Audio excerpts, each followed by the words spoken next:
বৃহস্পতিবার দেশজুড়ে শ্রদ্ধার সঙ্গে পালিত হচ্ছে ভারতের প্রাক্তন প্রয়াত প্রধানমন্ত্রী রাজীব গান্ধীর ৮২তম জন্মবার্ষিকী। দেশের প্রতিটি অংশের পাশাপাশি আগরতলার নয় বনমালীপুর ক্যান্টের বিভিন্ন স্থানে দিনটি বিশেষ মর্যাদার সাথে পালিত হয়।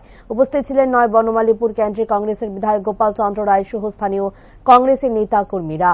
বিধায়ক গোপাল চন্দ্র রায় সহ উপস্থিত কংগ্রেস কর্মী সমর্থকরা প্রয়াত রাজীব গান্ধীর প্রতিকৃতিতে শ্রদ্ধা নিবেদন করেন।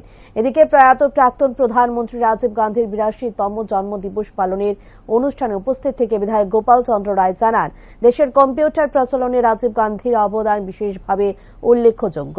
১৯৮২ সালে দেশের প্রধানমন্ত্রী হিসেবে দায়িত্বভার গ্রহণের পর বিরোধীদের প্রবল বিরোধিতা সত্ত্বেও রাজীব গান্ধী কম্পিউটার শিক্ষা এবং এর ব্যবহার নিয়ে প্রচার শুরু করেছিলেন এবং তার উদ্যোগেই সেই সময় দেশের প্রতিটি প্রদেশে কম্পিউটার ব্যবহারের উদ্যোগ নেওয়া হয়েছিল। ভারতরত্ন রাজীব গান্ধী জি আজকে ৮২তম জন্মদিন। আমরা বনমালীপুর ব্লক কংগ্রেসের পক্ষ থেকে এখানে আশ্রম সমিতিতে ওনার রাজীব গান্ধী এবং ইন্দিরা গান্ধীর প্রতিকৃতি পদতলে আমরা আজকে রাজীব গান্ধী আজকে ৮২তম জন্মদিবস পালন করছি। এখানকার পরে আমরা বনমালীপুরে হরিজন কলোনি, লালবাহাদুর চৌমুনি এলাকা এবং বনমালীপুর দিঘির পাড় আমরা পুষ্পার্ঘ দিয়ে রাজীব গান্ধীর প্রতি আমরা শ্রদ্ধা জানাব।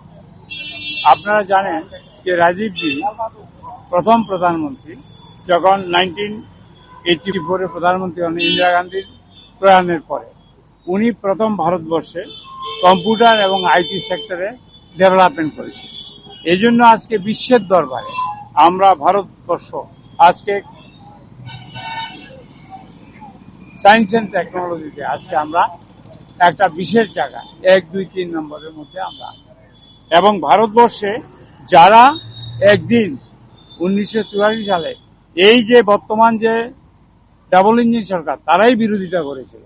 অনেক রাজনৈতিক দল বিরোধিতা করেছিল কম্পিউটারের। কেন?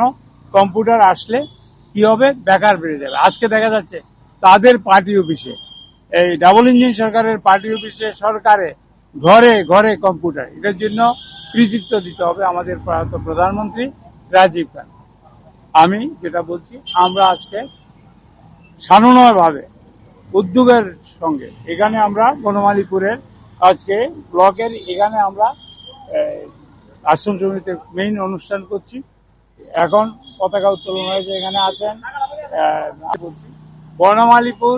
আজকে আমরা আনন্দে মহাসড়কে এবং 1টার সময় আমাদের এখানে খিচুড়ি বিতরণ হবে গরিব গণদেবতাদের উদ্দেশ্যে।